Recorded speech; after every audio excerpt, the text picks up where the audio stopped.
L'intérêt de cette matinée, c'était de refaire un point sur la Journée nationale des aidants en insistant sur deux sujets. C'était de parler des coûts cachés et de l'aspect économique, et puis de développer de façon un peu plus intense, je dirais, la formation, sans oublier le message de Pierre Denis sur son parcours d'aidant et sa vision, lui, des aidants.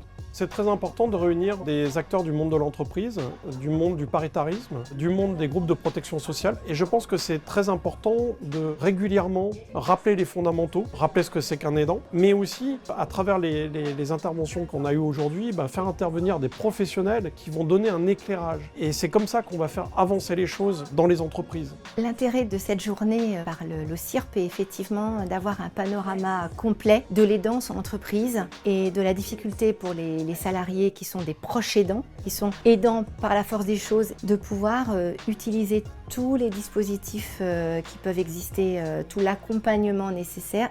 Les coûts cachés des proches aidants qui sont en activité professionnelle. Donc là, j'ai pu les chiffrer et les mettre à jour pour l'année 2025. Donc ce sont des coûts annuels, les coûts liés à l'absentéisme et au présentéisme au travail, pour le privé comme pour le public. Et on arrive à 31 milliards d'euros par an, ce qui est évidemment colossal. Moi, je voudrais surtout faire un focus sur le fait qu'il y a énormément d'aidants qui ne se rendent même pas compte qu'ils sont aidants. Et c'est aussi une des raisons pour lesquelles beaucoup d'aidants pensent que aider un proche, c'est naturel. Mais c'est pas naturel d'être aidant. La preuve, c'est que quand on est aidant, qu'on ne le sait pas, on n'a pas de repères. Et si on ne donne pas des informations, si on ne fait pas de la prévention avec vous, eh ben vous ne saurez pas où aller. Une solution, de mon point de vue, c'est tenir compte du cycle de l'aidance. C'est l'entrée dans l'aidance, c'est un moment, une étape clé, et c'est à ce moment-là qu'il faudrait que les entreprises ou les employeurs accompagnent les proches aidants. Et la deuxième chose, c'est comment les accompagner. En fait, il faudrait baisser leur charge de travail, mais en maintenant le salaire, bien évidemment, parce que sinon on est sur du temps partiel subi, c'est-à-dire que je suis obligée de baisser mon temps de travail pour accompagner mon proche aidé, et donc évidemment je perds le salaire afférent. Et l'idée, ce que j'essaie de montrer, c'est que les entreprises, en fait, même en faisant cela, en maintenant un salaire, eh bien elles y gagnent quand même, elles perdent beaucoup moins d'argent, et surtout c'est du gain sur le long terme, parce que le proche aidant, il sera en meilleure santé, en meilleure forme, il sera beaucoup moins absent, et donc finalement tout le monde sera gagnant dans cette affaire. Je pense qu'on marque des points en faisant apparaître le sujet qui est fondamental, la formation. Pourquoi ?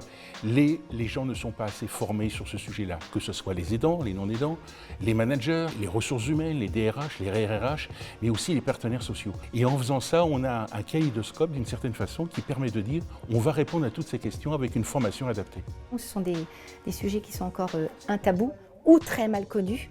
La moitié des collaborateurs ne sont pas toujours très informés, quand ils sont aidants ou pas aidants d'ailleurs, des dispositifs qui peuvent exister en fait dans leur propre entreprise. Mais c'est pour ça qu'il est effectivement nécessaire de les former, de les sensibiliser pour s'approprier cette problématique très importante qui est une cause nationale. Et c'est pour ça que l'Institut Quet'Dis, en tant qu'institut de référence de la sécurité sociale, est impliqué dans cette cause.